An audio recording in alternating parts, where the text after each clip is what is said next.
দুইটা দাগ, গ্লাসটা ফেটে গেছে। এইগুলা ফাটলো না, এইগুলা এতগুলা ফাটলো না।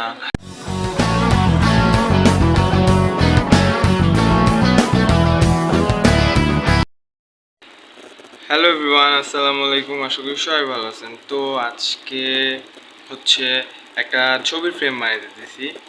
তো ওই ছবির ফ্রেমটা আনতে যাব 1 নম্বরে বেঙ্গলি স্কুলের ওইখানে একটা ছবির ফ্রেমের দোকান আছে। তো ওইখানে ফ্রেমটা বানাইতে দিছি, ওইটা আনতে যাব। তো চলেন, অনেক দিন হয়েছে বিকালে বের হওয়া হয় না, অফিসের জন্য ইভেন্ট, সময়ও পাওয়া হয় না। তো আজকে একটু বিকালে বের হব। তো চলেন যাই। তো বাইরে চলে এসেছি, দেখলাম ওখানে আর্মির গাড়ি দাঁড়িয়ে আছে।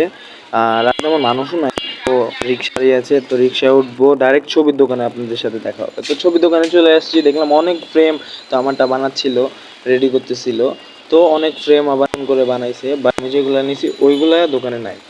মানে আমি খুব বেছে খুব সুন্দরটা নিয়েছি, অনেকগুলা বেছে, তারপর একটা একটা করে সবগুলা আছি।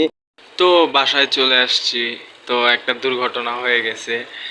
রিক্সা দিয়ে আসার সময় ফ্রেমটা এই যে পায়ের নিচে একটু পড়ে এই গ্লাসটা ফেটে গেছে।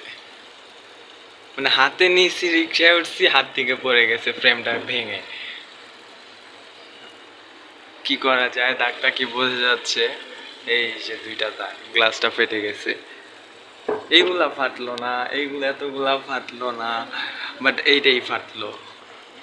যাই হোক, কি আর করার, এটা চেঞ্জ করে আনবো। এখন ভালো লাগতেছে না, অনেক ক্লান্ত লাগতেছে। তো যারা যারা ভিডিওটা দেখতেছেন সাবস্ক্রাইব করে দিন। আর যারা যারা নতুন আসছেন, চ্যানেলটা ভিজিট করলেন, অবশ্যই সাবস্ক্রাইব করবেন, লাইক অবশ্যই দিন। আল্লাহ হাফেজ।